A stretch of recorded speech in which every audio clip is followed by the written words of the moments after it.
Monsieur le maire, Monsieur le Président, Mesdames et Messieurs les membres du comité d'Arras de l'Association du Souvenir français, Mesdames et Messieurs les chers Adinferroises, Adinferrois, Messieurs et Mesdames les représentants des autorités civiles et militaires, et Mesdames et Messieurs en vos grades et qualités respectives. Donc,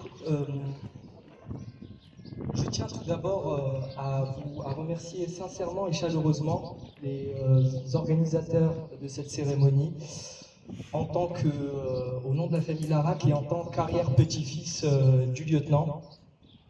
Par cet acte, aujourd'hui, nous faisons vivre le devoir de mémoire, comme l'a rappelé Monsieur le maire et Monsieur le Président, et de ceux qui ont combattu pour la France et qui ont consenti au sacrifice ultime, celui de leur vie au service de la patrie. Et cela nous permet, notamment, comme ça avait été évoqué lors des discours précédents, pour une jeune génération à laquelle j'appartiens, de se souvenir également de leur sacrifice qui nous permet aujourd'hui de vivre dans une France libre, une France fidèle à ses valeurs et à son histoire, mais aussi de nous rappeler des atrocités de cette guerre qui ont causé des familles endeuillées, des familles détruites et des zones de la France qui ont été ravagées.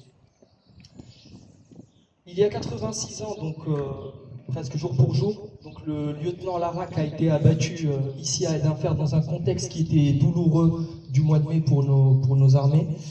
Et je tiens à vous parler aujourd'hui non seulement du soldat, mais aussi de l'homme qui était le lieutenant Larac.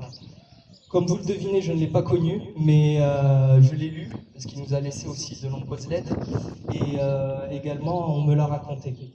Donc ce que je peux vous dire aujourd'hui, et notamment par rapport aux faits qui ont été très justement rappelés par Jerry, c'est que le lieutenant Larac était un jeune époux, un jeune père, qui est donc mort à l'âge de 32 ans. C'était quelqu'un qui incarnait des valeurs qui transparaissent à travers le parcours qui a été décrit par Jerry. Donc, tout d'abord, c'était un homme de verbe et de lettres, dans un contexte où les armes ont fini par les faire taire, mais c'était aussi un homme de tolérance, d'ouverture sur le monde, comme vous avez pu le voir, qui a quand même parcouru de nombreux pays, et donc de tolérance. Et surtout, aujourd'hui, ce qui est important aussi à noter, c'est que c'était un homme de courage et de responsabilité. Je dis ça parce que à travers les lettres qui nous ont été laissées lors de mobilisation auxquelles il a répondu, donc avec, bien sûr, en remettant le contexte à l'époque, 24 heures après l'ordre de mobilisation, et je le cite, il y a répondu avec empressement.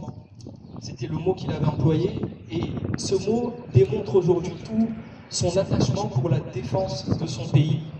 Et c'est pour ça que nous en sommes fiers aujourd'hui. Nous le remercions et nous ne l'oublierons pas. Et sa mémoire aujourd'hui appartient à l'histoire de toutes les Adinferroises et Adinferrois. Et vive la République, vive la France et honneur aux soldats morts pour la France. Merci.